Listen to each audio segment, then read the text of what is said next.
പ്രിയ തൊഴിലുറപ്പ് തൊഴിലാളികളെ നമസ്കാരം. എല്ലാവരും സുഖമായിട്ടിരിക്കുന്നു എന്ന് കരുതുന്നു.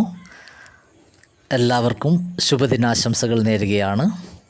ഇപ്പം ഞാൻ ഇന്ന് വന്നിരിക്കുന്നത് നമ്മുടെ 2025 ലേബർ ബഡ്ജറ്റ് ആക്ഷൻ പ്ലാൻ തയ്യാറാക്കേണ്ട സമയമാണിപ്പോൾ.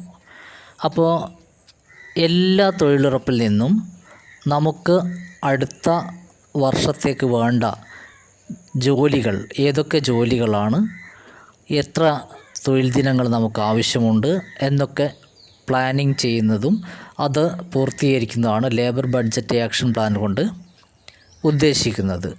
അതായത് നമ്മൾ ചെയ്യേണ്ടത് നമ്മുടെ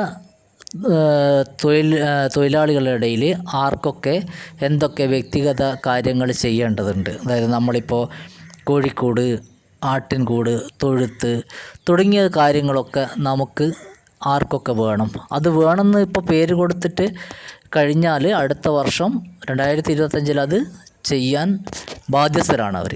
അപ്പോൾ അല്ലാതെ വെറുതെ പേര് കൊടുത്തിട്ട് പോകുന്നില്ല. നമുക്ക് എന്ത് ചെയ്യണം, അത് ആക്ഷൻ പ്ലാനിലേക്ക് വെക്കാൻ വേണ്ടിയിട്ടാണ് അടുത്ത വർഷം ഇന്ന പ്രൊജക്റ്റുകളൊക്കെ ചെയ്യാൻ ഞങ്ങൾ തയ്യാറാണ് എന്ന രീതിയിൽ ആക്ഷൻ പ്ലാൻ ഉണ്ടാക്കണം.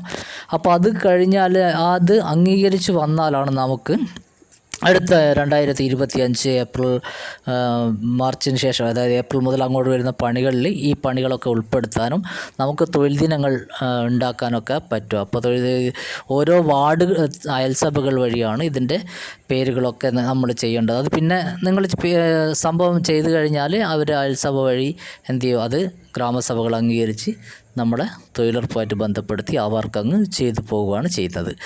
അപ്പോൾ നമ്മൾ ഈ സമയമാണ് ഇതിൻ്റെ സമയം എന്ന് പറയുന്നത്. ഇത് ചെയ്ത് നമ്മൾ ഓരോരുത്തർക്കും ചെയ്യേണ്ട കാര്യങ്ങൾ ചെയ്യേണ്ട സമയം ഇതാണ്. എന്നെങ്കിൽ മാത്രമേ നമുക്ക് അടുത്ത വർഷം ഇത് ജോലിയിൽ ഉൾപ്പെടുത്തി അത്രയും തൊഴിൽ ദിനങ്ങൾ നമുക്ക് കൂടും. നമ്മൾ ബാക്കി മണ്ണ് കയ്യാലും എന്താ സംഭവമായാലും എന്ത് ചെയ്യാമെന്ന് ചോദിച്ചാൽ ബാക്കിയുള്ള കാര്യങ്ങളാണ് അതിലേക്ക് വരിക. അപ്പോൾ ഇതിൽ പിന്നെ നമ്മളിപ്പോൾ ആക്ഷൻ പ്ലാൻ ഉണ്ടാക്കുമ്പോൾ നമ്മൾ ഏതൊക്കെ തൊഴിലാണ്, ഏതിനൊക്കെ വേണ്ടിയിട്ടാണ് നമ്മൾ തൊഴിൽ മാറ്റി വയ്ക്കുന്നത്, ഏതൊക്കെ തൊഴിലുകളാണ് നമുക്ക് ചെയ്യാൻ പറ്റും അടുത്ത വർഷം എന്നുള്ളതാണ് ആക്ഷൻ പ്ലാൻ എന്നതുകൊണ്ട് ഇരിക്കുന്നത്. മറ്റത് ലേബർ ബഡ്ജറ്റ്, എത്ര തൊഴിലാളികൾക്ക്, നമുക്കുള്ള തൊഴിലാളികൾക്ക് 100 പണിയാവണമെങ്കിൽ എത്ര തൊഴിൽ ദിനങ്ങൾ നമുക്ക് വേണ്ടി വരും, എത്ര പണി നമുക്ക് വേണ്ടി വരും എന്നതാണ് ലേബർ ബഡ്ജറ്റ് എന്നതുകൊണ്ട് ഉദ്ദേശിക്കുന്നത്. അപ്പോൾ ഇതിൽ നമുക്ക് ചെയ്യാൻ പറ്റുന്ന കാര്യം എന്ന് വെച്ചാൽ നമ്മൾ മാക്സിമം നമുക്ക് ആവശ്യമുള്ള കാര്യങ്ങൾ, തൊഴുത്തായാലും ആട്ടിൻകൂടായാലും കോഴിക്കോടായാലും അങ്ങനത്തെ എന്താണോ നമുക്ക് വേണ്ട കാര്യങ്ങൾ നമ്മൾ പറഞ്ഞിട്ട് പിന്നെ നമ്മുടെ മേറ്റുമാരെ സഹിതം പേര് കൊടുത്ത് അത് വാർഡ് അയൽസഭകൾ വഴി എന്ത് ചെയ്യുക, പഞ്ചായത്തിലേക്ക് റിപ്പോർട്ട് ചെയ്യുക എന്നുള്ളതാണ്. അതിനുശേഷം അത് അടുത്ത വർഷത്തെ 2025 പിന്നെ തൊഴിൽ ദിനങ്ങളിൽ ഉൾപ്പെടുത്തി നമുക്ക് തന്നെ ജോലി ചെയ്യാൻ പറ്റുന്ന രീതിയിലേക്ക് കൊടുക്കും. അപ്പോൾ നമുക്ക് അത്രയും തൊഴിൽ ദിനങ്ങൾ നേടും എന്നാണ് പറഞ്ഞിട്ടുള്ളത്. ഇനി ഇപ്പോൾ ഞാൻ ഈ തുടർച്ചയായിട്ട് ഇപ്പോൾ 2-3 ദിവസങ്ങളിലായിട്ട് വീഡിയോ ചെയ്തുകൊണ്ടിരിക്കുകയാണ്. അപ്പോൾ ഇനി അടുത്ത വീഡിയോ മുതൽ വിശദമായിട്ട് നമ്മൾ പണ്ട് പറഞ്ഞ പോലെ വ്യക്തമായിട്ട് ഇതൊക്കെ വെറുതെ എന്ത് ചെയ്യുക വെച്ചാൽ വെറുതെ എന്നല്ല, ഇത് പിന്നെ ഞാൻ പെട്ടെന്ന് ചെയ്തു പോയതുകൊണ്ട് അതിൻ്റേതായ പരിമിതികളുണ്ടാവും.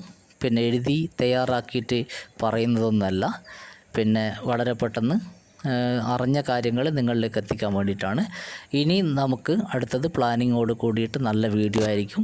പരമാവധി എല്ലാവരും സബ്സ്ക്രൈബ് ചെയ്യുക, ഷെയർ ചെയ്യുക.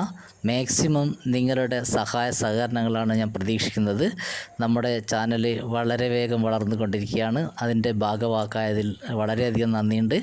എന്തായാലും ശരി, നമുക്ക് തുടർന്നുള്ള യാത്രകളിൽ നിങ്ങൾ എന്നോടൊപ്പം ഉണ്ടാകുമെന്ന വിശ്വാസത്തിലൂടെ തുടരുകയാണ്. നന്ദി, നമസ്കാരം.